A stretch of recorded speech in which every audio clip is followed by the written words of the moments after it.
Hi, everybody. I'm going to get started by reading the remote meeting script, and we'll go from there.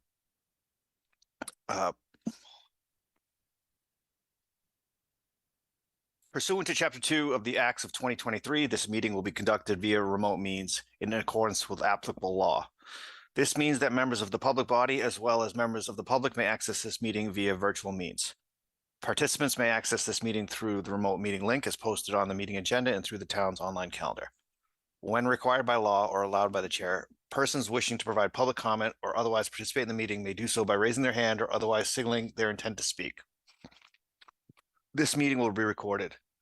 Please take care to mute your microphone unless you have been recognized by the chair. We will now confirm attendance of members. Please respond with present if you're on the call. Elise Mayalowski. Present. Lucia Lopez. Present. Matthew Ronca. Present. Michael King. Present. Parker Happ. He's probably going to be a few minutes late. Jane Moran. Present. Karen Wills. Present. Vikasath Prati. Present. And Rob Benson is here. And staff, John Gelsich. Present. And Lori St. John. Present. All right, thanks, everybody. All right.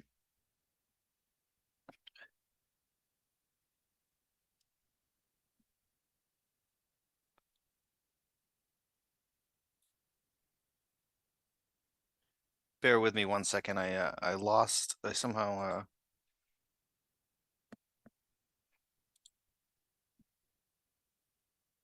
got to open the right tab for the meeting agenda. Just one second.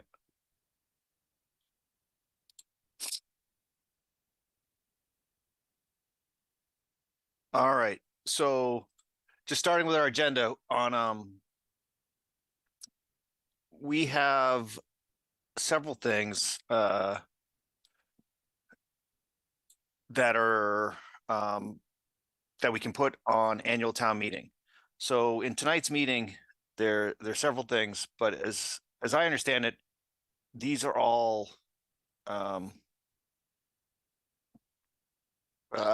basically we have to set any articles for town meeting tonight to meet the February 3rd deadline. If we don't establish that we want them on the town warrant by February 3rd, we'd be too late to have them on the town warrant for this cycle. That doesn't mean we necessarily support the article or that we would even keep the article. That's my understanding. John, did I misstate anything there? Nope, it sounds generally correct. All right. So I'm just going to quickly describe each one. Well, not describe, but you can see we have 5 things. Amend Article 1, the definition of veterinary clinic. Item 2, housekeeping, amend reference in section 210-126.2 duplexes.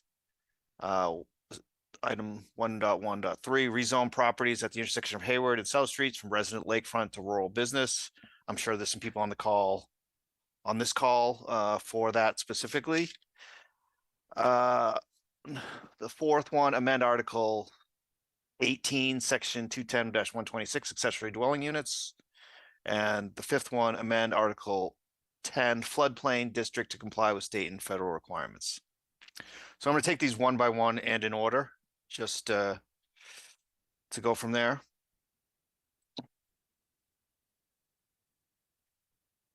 So I don't know how much people want to discuss each individual article at tonight's meeting. I'm happy to allow people to add comment and we can see where that takes us in length of discussion. So through the chair, just a comment on that. This isn't the hearing for these, it's just to add them to the warrant. There will be a hearing that's advertised, the butters notified, all that kind of stuff later before town meeting, but this is not that. This is Okay. the administrative process to see if the board wants to add them to the warrant. So because it's not noticed, is it even appropriate to take public comment or no? Probably not, no.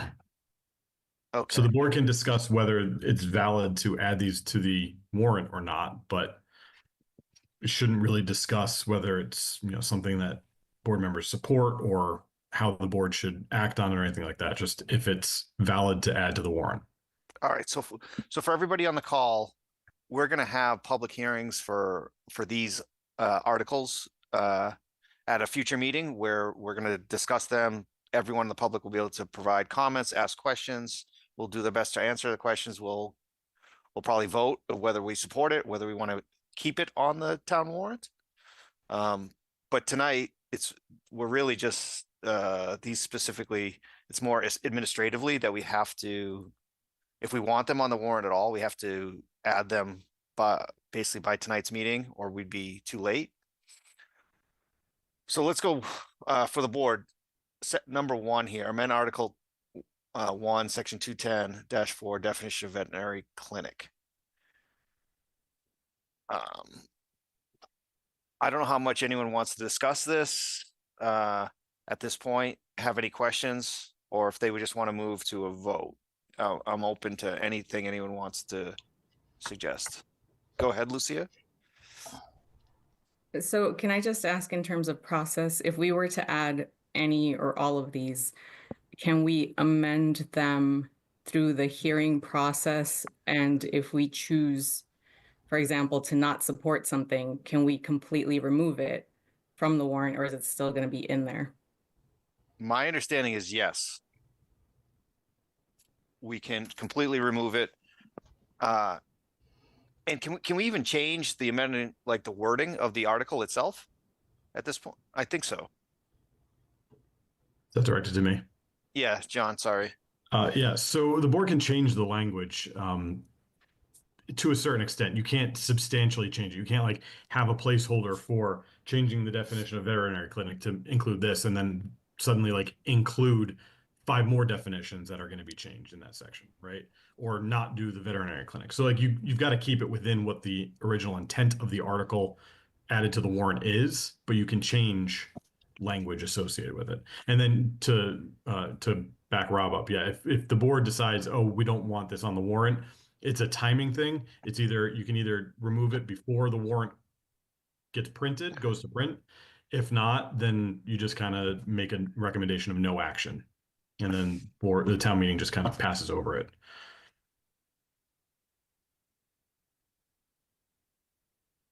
But it can be removed. Sorry, just to clarify. It can be removed up until a certain period, and then after that, the warrant goes to print, and we can't remove it. And then you'd have to, if you'd want to remove it, if you made the decision to remove it after that point, then you would just make a recommendation of no action, and it would still get printed in the warrant, but town meeting would just vote to pass over it generally. Okay, and think- through the chair, do we know what that date is? I think that this far out, the select board sets that, I believe, and they set like when that's the town warrant's gonna be printed, and in February or even actually in January now, we don't know that date.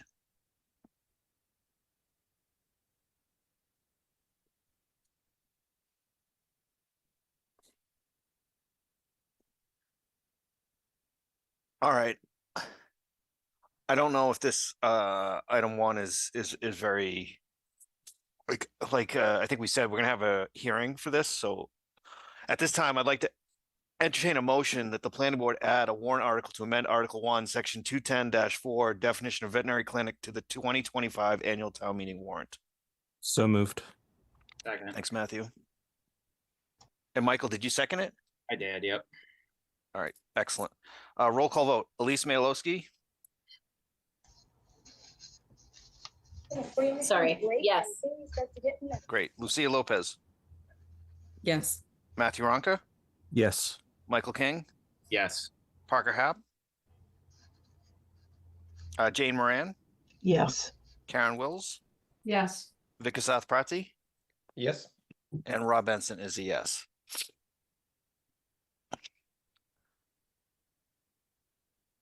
So item 1.1.2 housekeeping, amend reference in Article 18, Section 210-126 to duplexes.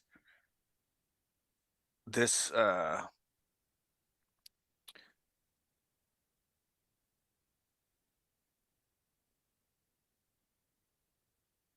John, can you help explain what the, like, I can obviously read what it says, but I don't know, Yeah, so if there's any more in color.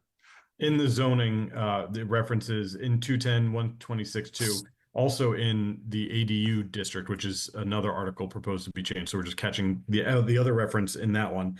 There's a reference to, I think, a special permit that it should say like section 210, 120 or 223, but it says 228 or something like that. It's the numbers are just wrong, and it references the wrong topic for what the thing in duplexes is trying to reference. Okay, Yeah, so it's yeah.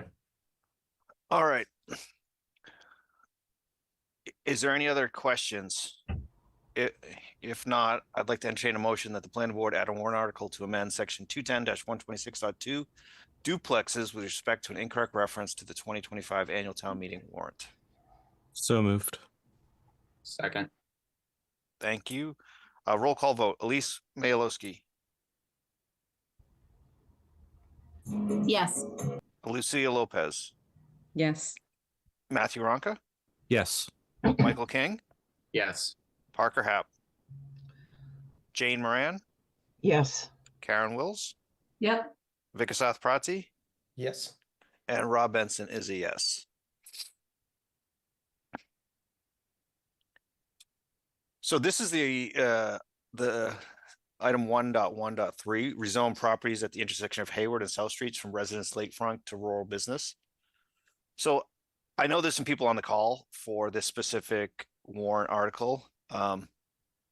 We don't have it advertised as a public hearing tonight to allow public comment, and we're not really going to get into the discussion of its validity of whether we support that or not tonight.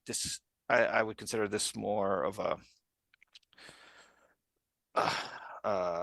procedural steps so that we can discuss it and decide in future meetings if we're going to keep it on the town warrant or if we're going to not support it.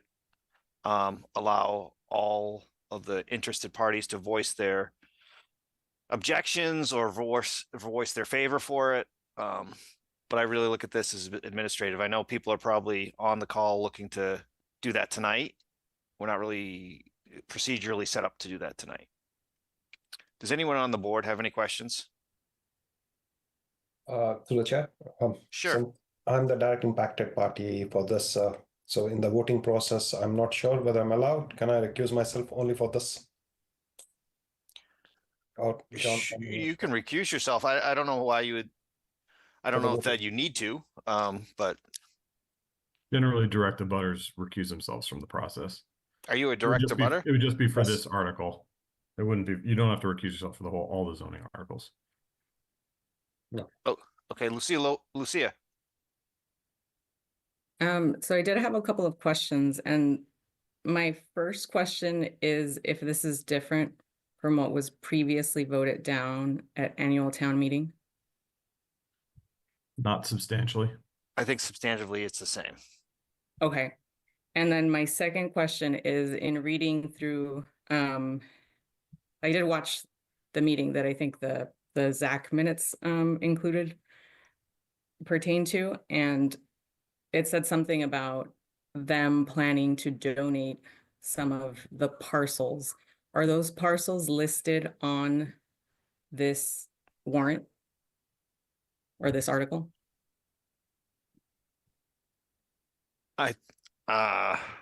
So we don't have a plot plan that shows what the actual parcels they intend to donate would be. So it could be parcels to the side, or it could be they could take an A&R and section off some of the pieces of the parcels that are included in the zoning and put them with other parcels.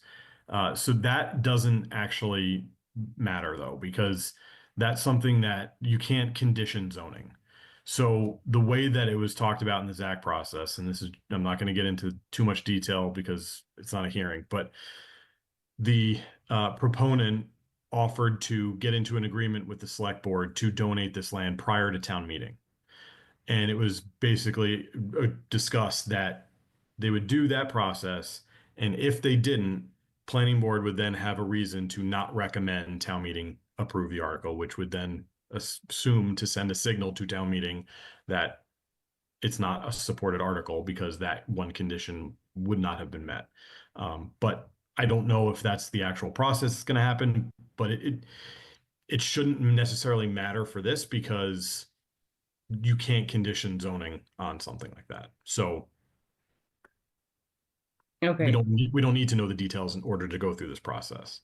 Okay, so then through the chair, this includes all of those parcels. So even if some of these or portions of some of these will be donated in the future, we would still be, given this article, changing the zoning from residential lakefront to rural business. That's how I would think of it, yes. Okay, thank you.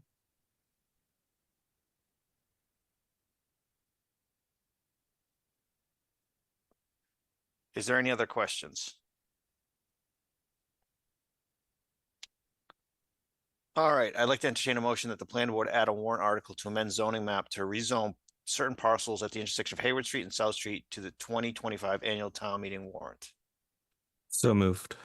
Thanks, Second. Matthew. Thanks, Michael. Roll call vote. Elise Mayalowski. I abstain. Okay. Lucia Lopez. No. Okay. Matthew Ronca. Yes. Michael King. Yes. Parker is not here. Jane Moran. Yes. Karen Wills. Yes. Vikasath Prati. I recuse on this. And Rob Benson is a yes. All right. So for everybody that's dialed in to listen to that, to learn more about this, we'll have this on our future meeting agendas. We'll have public hearing. Rob, point of people- clarification. Do we get a majority there? Do we need a majority? We got to get a majority? Okay. I think we had 6. We had 1, five. 2, 5. Yeah, 5 out of 4. So we will have this on future agendas where we'll discuss it. We'll have public comment. We'll try to answer questions. We'll probably have discussion ourselves and the pros and cons. Obviously, we all know it got voted down unanimously at the annual town meeting 2023. We in general know the sentiment, but this is more of a procedural thing tonight, just so that we can have those discussions and make that those discussions part of the public record. All right, the fourth one, 1.1.4, amend Article 18, Section 210-126, accessory dwelling units. Let me read it here. Massachusetts recently enacted a Commonwealth-wide law allowing ADUs as a right by use with certain standards. The town does not need to adopt these standards as they supersede local regulation. The proposed amendment to Section 210-126 is to bring the town's regulation in line with the Commonwealth's and avoid confusion for those involved in the permitting process. John, could you just give us a quick overview of the regulations that supersede the town's regulations? Yeah, so I think the Commonwealth learned from their mistakes with the MBTA Communities Initiative and basically just change the ADU laws at the state level instead of letting localities do it themselves.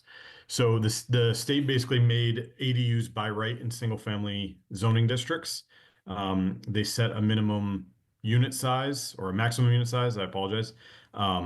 They put in some parking restrictions and stuff like that. So any town now in Massachusetts, as of February 2nd, I think is when it goes into effect, is allowed to have by right ADUs. A property owner can just build ADU in their property as long as it conforms to certain standards the state set out.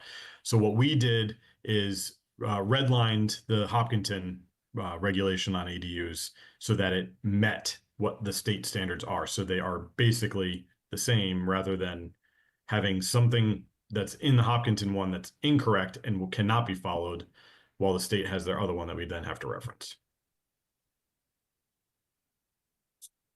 Go ahead, Lucia. Through the chair. So that includes the special permit for multiple ADUs that's coming from the state. So Hopkinton currently, and for a couple more days, requires a special permit for any ADU. The Right. state allows one by right, but they also allow provision for special permits for any more than one. And that is preserved in the Hopkinton bylaw. Okay, thank you. All right, I'd like to entertain a motion that the planning board add a warrant article to amend Article 10 wait, I'm on the wrong one. Sorry, let me restart. I'd like to entertain a motion that the planning board add a warrant article to amend Article 18, Section 210-126 accessory dwelling units to the 2025 annual town meeting warrant. So moved. Second. Thanks, Matthew. Thanks, Michael. Roll call vote. Elise Maialowski, Yes. Lucia Lopez, Yes. Matthew Ronka, Yes. Michael King, Yes. Parker Hap, Jane Moran, Yes. Karen Wills, Yes. Vikasath Prati, Yes. and Rob Benson is a yes. All right.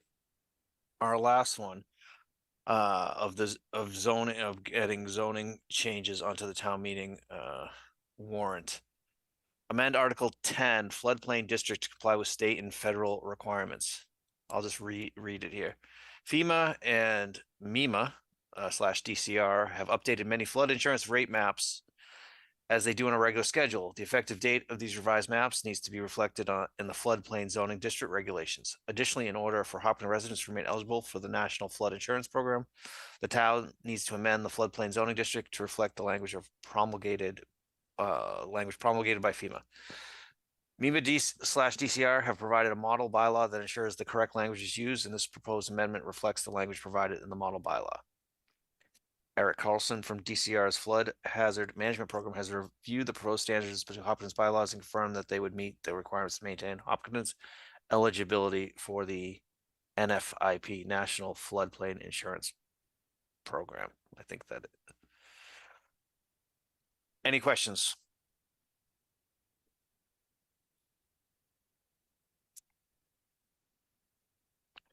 All right. Hearing none, I'd like to entertain a motion that the planning board add a warrant article to amend Article 10 floodplain district to the 2025 annual town meeting warrant. So moved. Second. Thanks. Roll call vote. Elise Maialowski, Yes. Lucia Lopez, Yes. Matthew Ronka, Yes. Michael King, Yes. Parker Hap, Jane Moran, Yes. Karen Wills, Yes. Vikasath Prati, Yes. and Rob Benson is a yes. All right. We're on to item 1.2, Wilson Street stormwater damage discussion. Do we have anyone on the call to discuss that, John? So yeah, we were supposed to have the meeting last week, but scheduling conflicts didn't allow us to have the meeting with the developer and DPW. So that is scheduled for this week. So we are looking to push it off until the next meeting. Okay.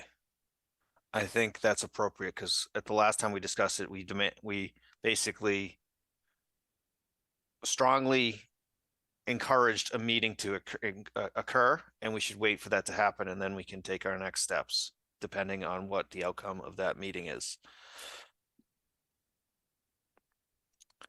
All right. Item 1.3. Or is there any other, if I assume there's no other questions for Wilson Street stormwater at this point. I think it's appropriate for us to wait for that meeting to happen, but does anyone have any additional things to add about that? All right, moving on to 1.3, possible scenic road violation discussion, 61 Winter Street.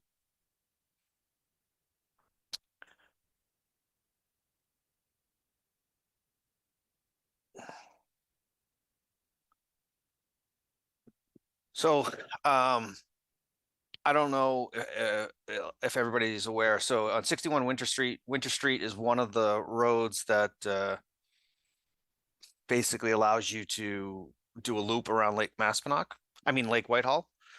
And at 61 Wilson Street, there was kind of a loose stone wall and it got damaged. And so the property owners built what I would call a permanent stone wall that is put together with concrete. And I know I've seen pictures of it. I've driven by it. But being Winter Street is a scenic road, so that's why this is on our agenda, because their stone wall, I believe, is in the right of way. So that's why we're discussing it here.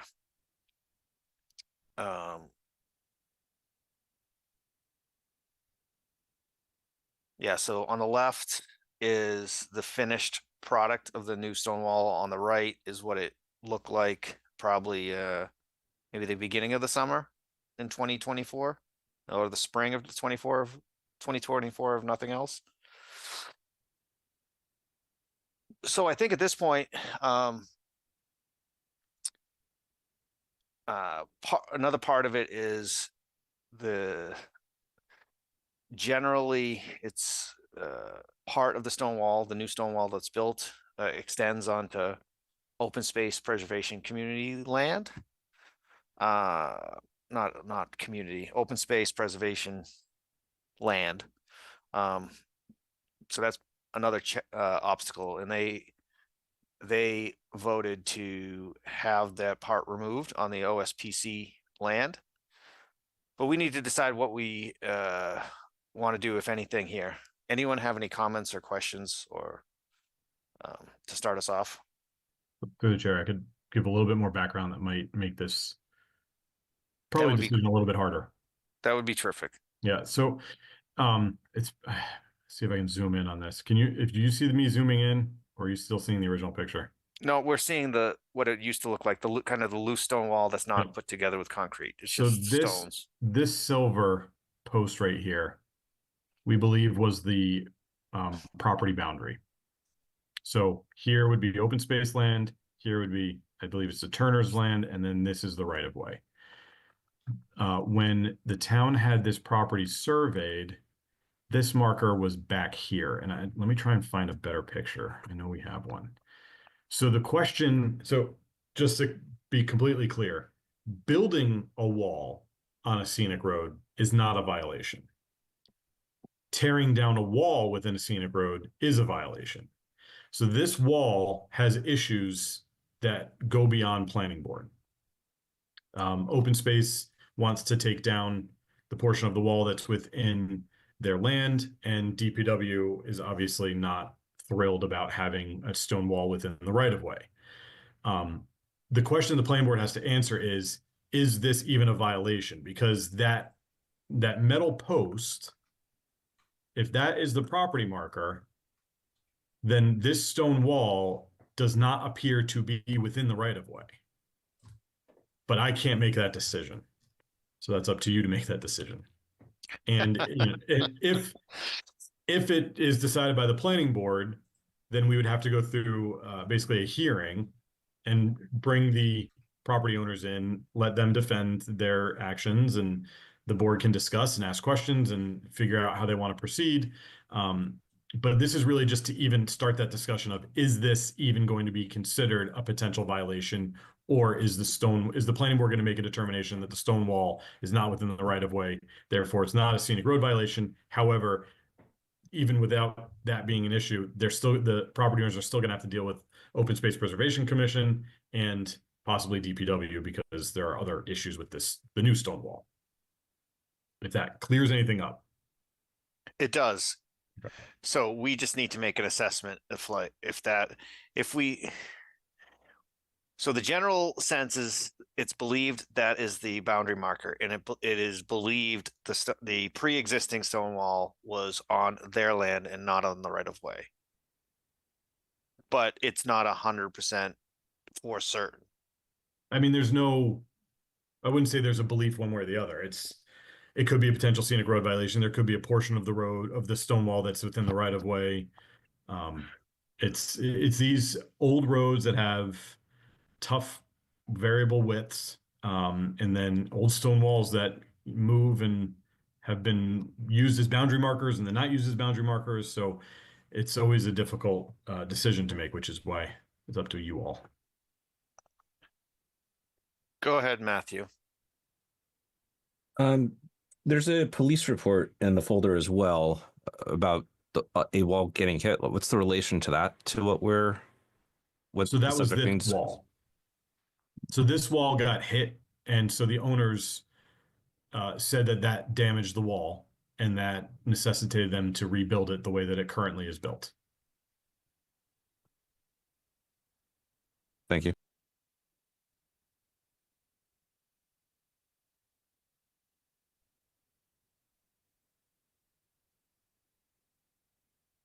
Anyone else have any comments or questions? Through the chair, this is Ed Harrow, Chair of Open Space. Sure, go ahead, Ed. Yeah, I think we were pretty clear that this wall extends 15.5 feet at least across the frontage of our property. And there is fill been put in behind it, and the fill is clearly on our property. And so we voted to have that portion of the wall removed for those reasons. Okay. Yep. I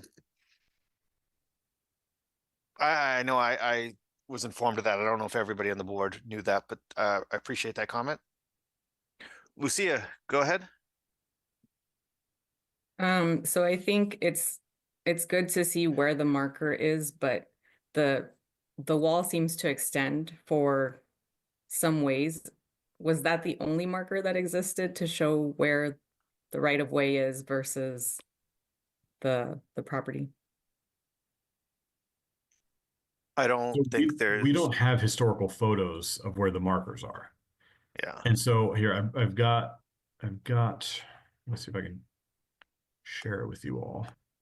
Got a couple pictures that might help because they're more recent and they show the stake of the survey.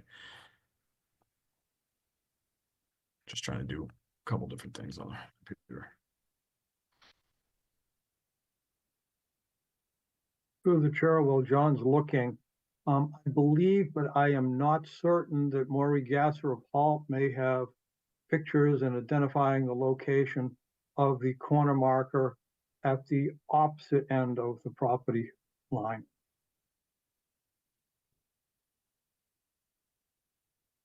So this is a picture of the survey stake.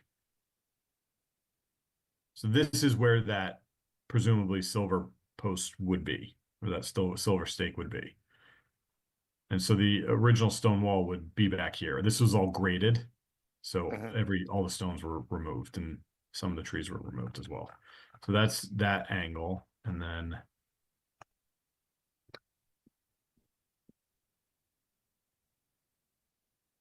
there's a photo of that same stake head on. So this shows if this is the property line between open space preservation and the property owners, this portion of the wall is in the front of the open space land.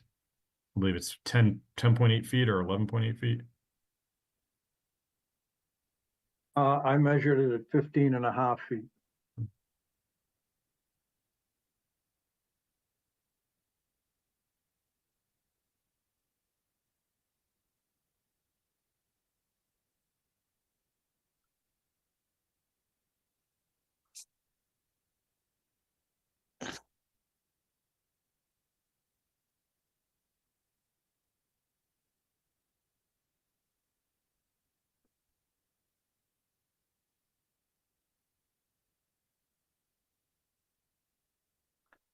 Matthew, go ahead.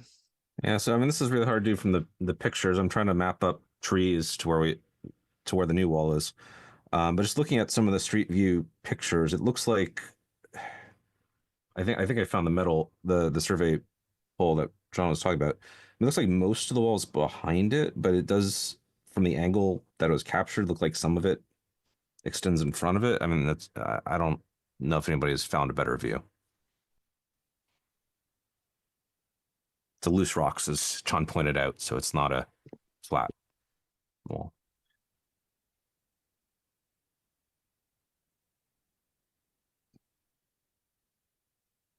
Not sure if it makes sense to take a walk by and see if we can map things up in person.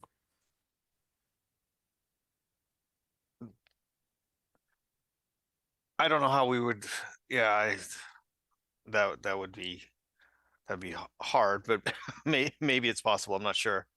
I guess here's where my head is at. I think it's hard for me, let me put it that way. It's hard for me to say, there's a violation here when it's not definitive that they removed a stone wall in the right of way. So as my role in the planning board, I don't think it's appropriate to go try to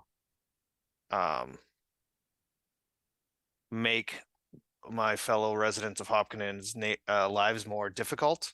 So that's where my head is at. Anyone else have any comments? Through the chair, I have a question. Sure, go ahead, Parker. Which also, guys, sorry, I apologize. I work call it right over. The question I had is, in our bylaws, does it require that the planning board give permission before any removal or destruction of a stone wall? And if so, what is there anything like stated as insofar as like the penalty? I think the penalty is rebuilding what was there, basically. John, do you have any? Yeah, I believe they can be assessed a fine as well, a daily fine for the days that the wall was taken down. But there is a provision in the Scenic Road bylaw that says before the alteration or removal of a stone wall within the right of way, the planning board needs to basically give permission. And so that's the question. Is this even a violation? Because is this stone wall even within the right of way? And if we were to find out, again, I'm sorry, I hopped on when we were like midway through this discussion, but this was one of the ones I was interested in. With like for us to be able to find out the cost to incur to actually do like some sort of assessment could number in the hundreds, if not thousands. And like Robert said, we'd be inconveniencing out of, not to say like pedantic rule enforcement, but is it the opinion of the open space that this is like a egregious violation? Sorry, go ahead, Jane. I believe, Ed, correct me if I'm wrong, but our commission voted to have a survey done so that we could actually determine where the wall was. Could you clarify or share that with the board, the results of the survey? And are they available?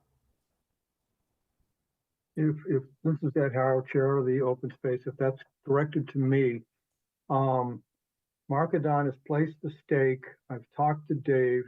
He still needs to do some more work, but in his opinion, and I hope I'm not quoting him incorrectly, the stake is within 5 inches of where it should be. At this point, the survey is not finished.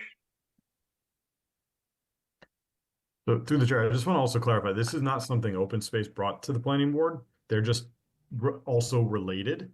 So Yeah. open space's decision doesn't weigh on the planning board's decision doesn't weigh on open space. Ed is just here to give information on what the open space commission is doing. Yeah.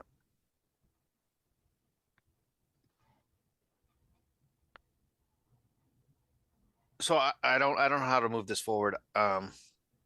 Lucia has her hand up. Lucia, go ahead. Thank you, Jane.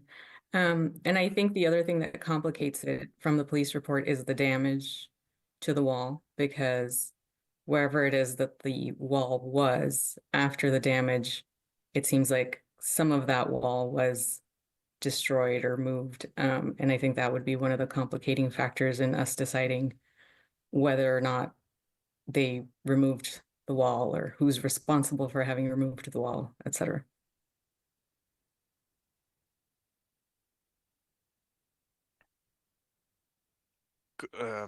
Yeah.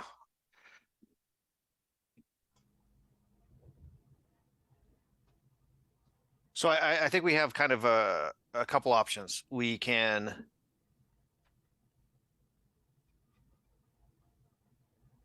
try to do more. We can. I'm not sure what investigation we can do to really determine. Like we think. So there's a couple things. We think that stake is accurate on a corner of the property. I guess we'll never know. The stake is not there anymore. That was there when the original stone wall was there. We don't have perfect imagery of the stone wall, and it's the other edge of the boundary. And if stones were on the right of way, I don't, like I said, I don't want to look for, I don't want to look for problems. If there's problems exist, we can deal with them, but I feel like this is a situation where you'd be looking for a problem.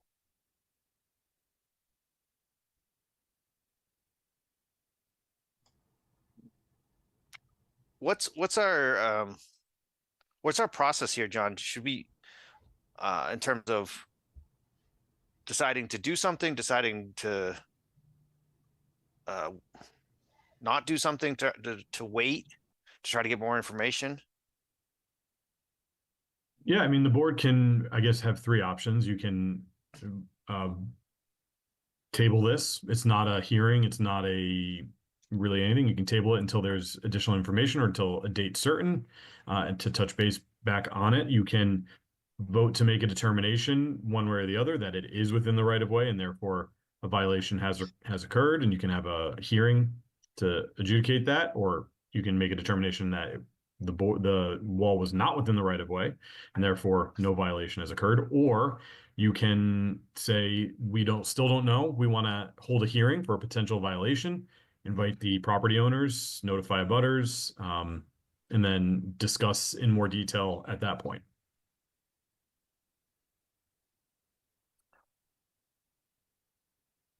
I don't, go ahead, Matthew. If we were to say that part of the wall find that part of the wall were in the public way, would the entire wall need to be rebuilt or just the part that was in the public way? So the wall itself, I mean, it's whatever the board determines is the damage to the town, right? So the wall doesn't necessarily have to be rebuilt. They can say that wall is already there and then figure out a way that the applicants can, I don't know, rectify their issue. The board could demand that the portion of the wall that's within the right of way is torn down and rebuilt with the stones that were there previously, or similar stones. That is within the board's jurisdiction. Well, the remedy to the town would only be for the part of the wall that was within the public way. Correct. Okay. Thank you.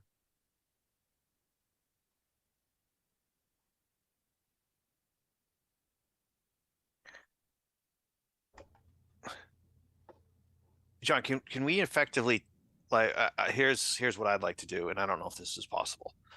I'd like to table this indefinitely until there's new information that says the wall is in the right of way. Is that possible?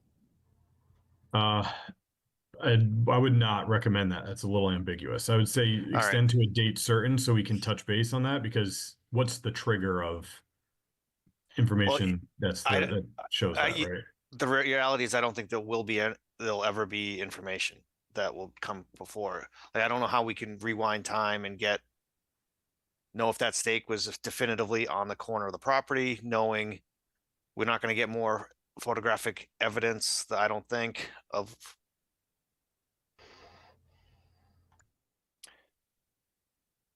My opinion is to let this go. I don't think we want to determine a violation with ambiguous information. Anyone have any thoughts on that approach? I agree with you. Yeah, did you? Yep, I agree. I'm not opposed. It sounded like there was a survey going on, so I'm also not opposed to just saying schedule something for 4 weeks from now, or whatever makes sense based on the survey, and just see if that was conclusive or not at that point. I don't think the survey can determine where the wall originally was is the problem in relation to the property boundaries. That's like, they're going to do a survey to make sure the current wall, but I think that's something the DPW has to like get in contact with the property owner. But that's not our jurisdiction, I believe.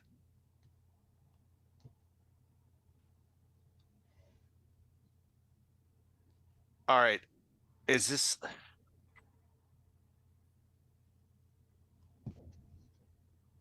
I think I'd like to just vote on this. I'd like to entertain a motion that as a board, we determine no scenic road violation can be accurately determined.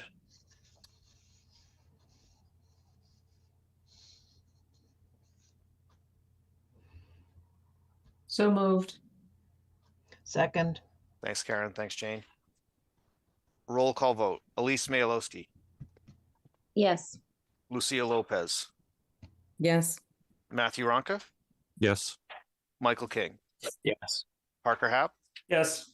Jane Moran, yes. Karen Wills, Yes. Vikasath Pratzi, Yes. and Rob Benson is a yes. All right, kind of that was an unusual thing for us to discuss, so I'm glad everybody bared with me kind of fumbling over my words.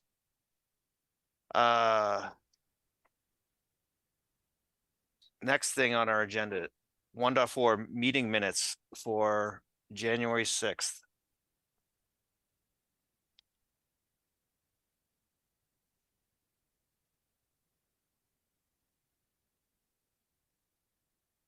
Anyone have any comments or questions or edits? If not, hearing none, I'd like to entertain a motion that the planning board approve the minutes of January 6th, 2025 as written. So moved. Second. Thanks, Matthew. Thanks, Michael. Roll call vote. Elise Mayalowski, Yes. Lucia Lopez, Yes. Matthew Ronka, Yes. Michael King, Yes. Parker Hap, Yes. Jane Moran, Yes, Karen Wills, Yes. Vikasath Pratzi, Yes. and Rob Benson is a yes.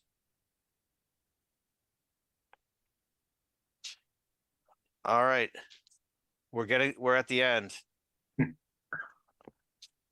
Our next meeting is February 10th. I look forward to seeing everybody there, but until then, I'd like to entertain a motion to adjourn for this evening. So moved. Second. Thanks, Matthew. Thanks, Michael. Roll call vote. Elise Mayalowski, Yes. Lucia Lopez, Yes. Matthew Ronka, Yes. Michael King, Yes. Parker Hap, Yes. Jane Moran, yes. Karen Wills, Yes. Vikasath Pratzi, Yes. and Rob Benson is a yes. All right. Thanks, everybody. Have a great night. See you Good in night. 2 weeks. Bye. Thanks. Good Bye. meeting.